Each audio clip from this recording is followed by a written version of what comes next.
In this presentation, you will learn about Donald Holdaway and his contributions to the field of literacy.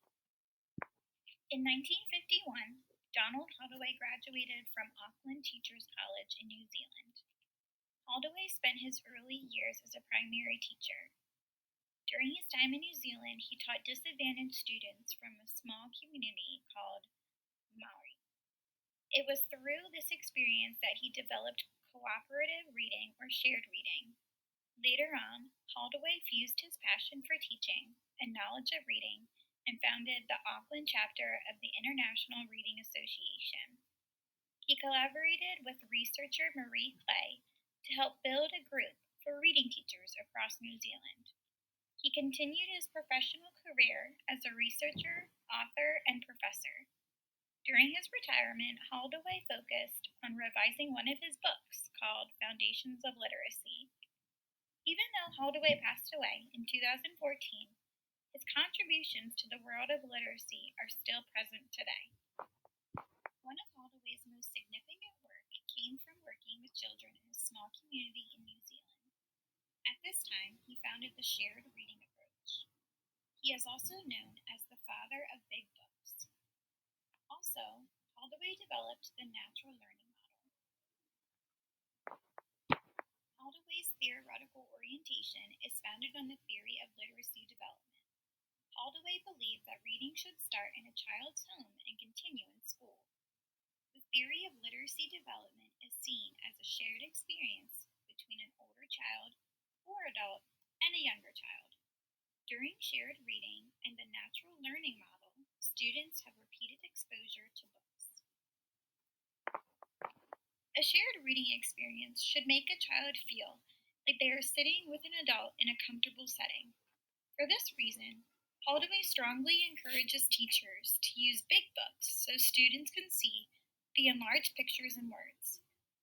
There are 3 phases in a shared reading lesson, which include before reading, during reading, and after reading. Prior to reading a book, the title is read, pictures are shown, and predictions are made. During the reading phase, predictions are confirmed or altered. Students are encouraged to participate.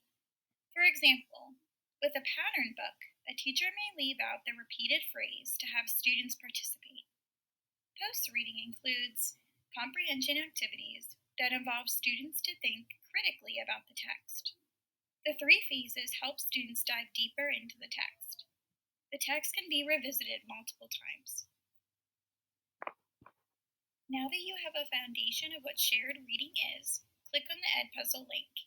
This shared reading video was taken from YouTube. There are questions embedded in the video to help you comprehend the elements of shared reading.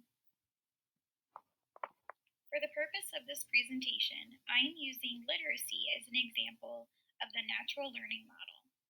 The natural learning model has 4 components. In the observation phase, an adult or older child reads a story. The younger child watches and listens. The second stage is the participation phase. Children interact with the story, reading their favorite part or tracking along as it is being read to them. The practice phase involves a child role-playing and practicing a story. Finally, the performance phase includes the child demonstrating their reading skills. As the child continues to gain reading skills, this model is repeated. The natural learning model isn't limited to only literacy. It could be applicable to other areas of learning, such as riding a bike or learning how to cook.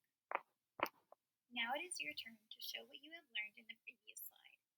You will fill out each component in the natural learning model. You can use an academic or a non-academic example. If you have ever used a big book for instruction, then you have Donald Holdaway to thank. Big books allow students to see a story's pictures and words from their seat. Also, many of us probably use a similar approach to our guided reading time, just like the shared reading model. The natural learning model can be seen among students, ourselves, nieces, nephews, and our own children.